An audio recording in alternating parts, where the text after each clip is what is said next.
Sebuah tim sepak bola umumnya dikenal dan disegani lawan karena torehan prestasinya. Ada pula yang disegani karena pemain, pelatih, atau kelompok supporternya. Namun prestasi dan pemain bintang tak ada yang abadi. Cara termudah dan tak lekang oleh waktu yang ditempuh klub sepak bola untuk dapat dikenal luas dan disegani lawan-lawannya adalah dengan mempunyai julukan yang mengintimidasi. Banyak klub yang mengadopsi nama hewan buas sebagai julukan mereka. Seperti di Liga Inggris ada Aston Villa yang dijuluki The Lions, yang berarti singa. Ada pula Crystal Palace yang punya julukan The Eagles alias si elang. Tak kalah ngeri, Wolverhampton Wanderers punya julukan Wolves alias serigala. Namun pada umumnya klub sepak bola mendapat julukan berdasarkan corak atau warna pada jersey yang mereka kenakan. Di Inggris ada Liverpool dengan julukan The Reds, Tottenham Hotspur dengan julukan The Lily Whites, Chelsea yang erat dengan julukan The Blues, hingga Leeds United yang mendapat julukan The Whites.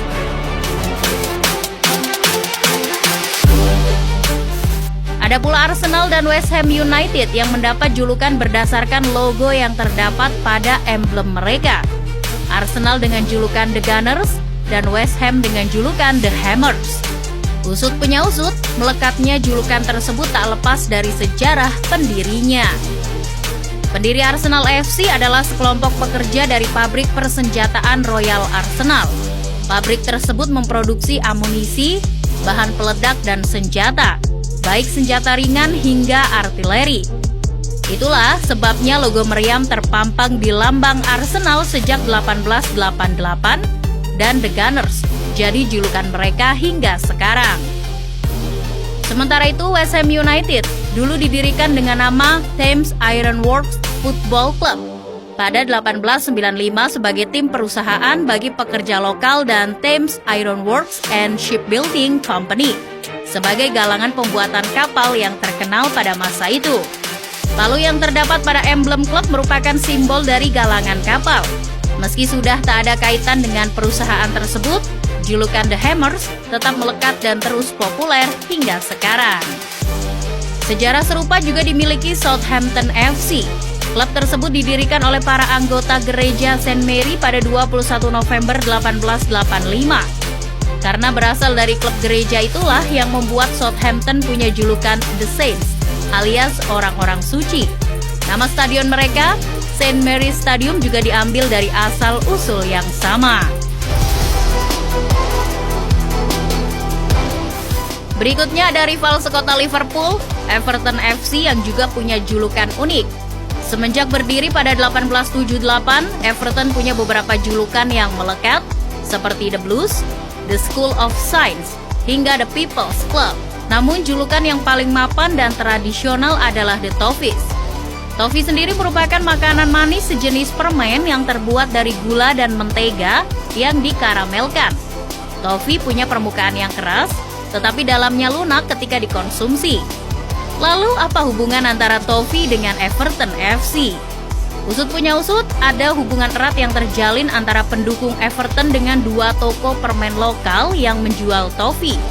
Toko tersebut adalah Y Anciente Everton Toffee House dan Mother Noblet's Toffee Shop. Kedua toko permen tersebut adalah saingan berat. Toffee House yang dioperasikan Old Ma Bashel punya produk andalan bernama Everton Toffees. Sementara Toffee Shop yang dipunyai Mother Noblet's punya produk andalan bernama Everton Mints.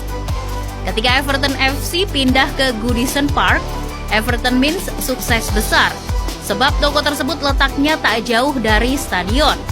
Sementara Everton Toffees yang dijual Nyonya Bashel, penjualannya menurun sejak Everton FC pindah markas.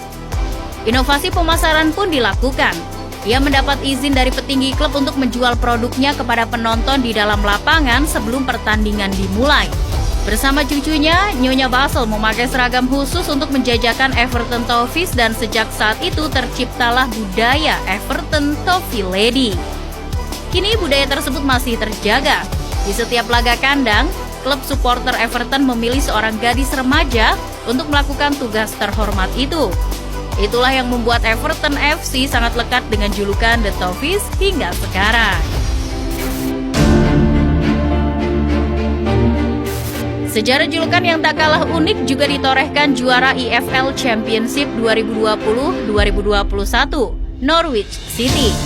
Alih-alih menjuluki dirinya dengan binatang buas yang mampu menakuti lawannya, julukan Norwich City justru The Canaries, yang artinya burung kenari.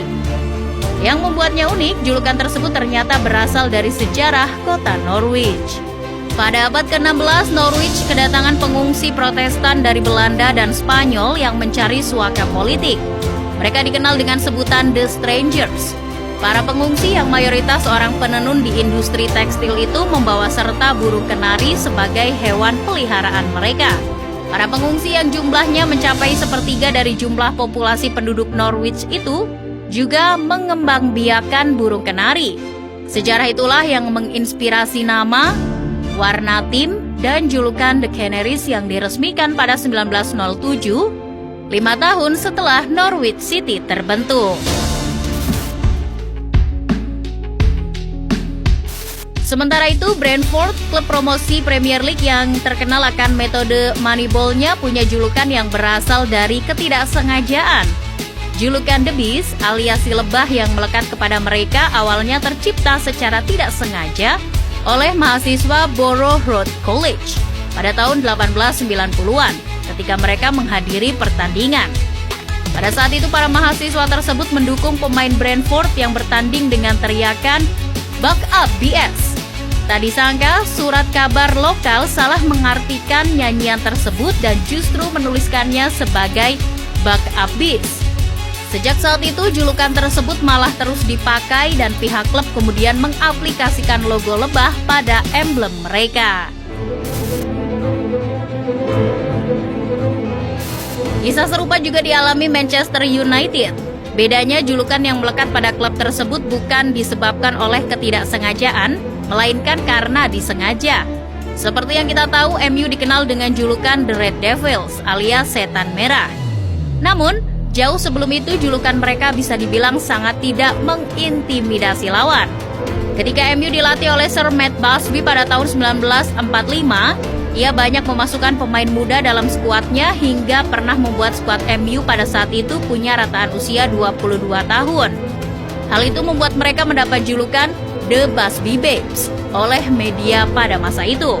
Namun setelah tragedi Munich pada 1958 yang merenggut beberapa penggawa MU, julukan tersebut dianggap sudah tak layak. Sir Matt Busby kemudian mencari nama julukan baru yang pantas untuk Manchester United. Ia kemudian terinspirasi oleh julukan klub rugby Inggris Salford yang punya julukan The Red Devils.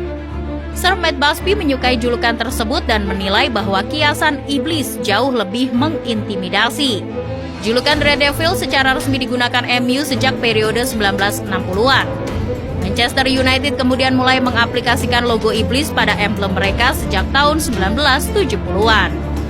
Itulah beberapa kisah unik di balik julukan klub-klub Liga Inggris. Lewat julukan-julukan tersebut, mereka berhasil dikenal luas dan julukan tersebut sukses merepresentasikan wajah klub mereka, baik di hadapan para pendukungnya, lawan, maupun di hadapan para penikmat sepak bola secara global.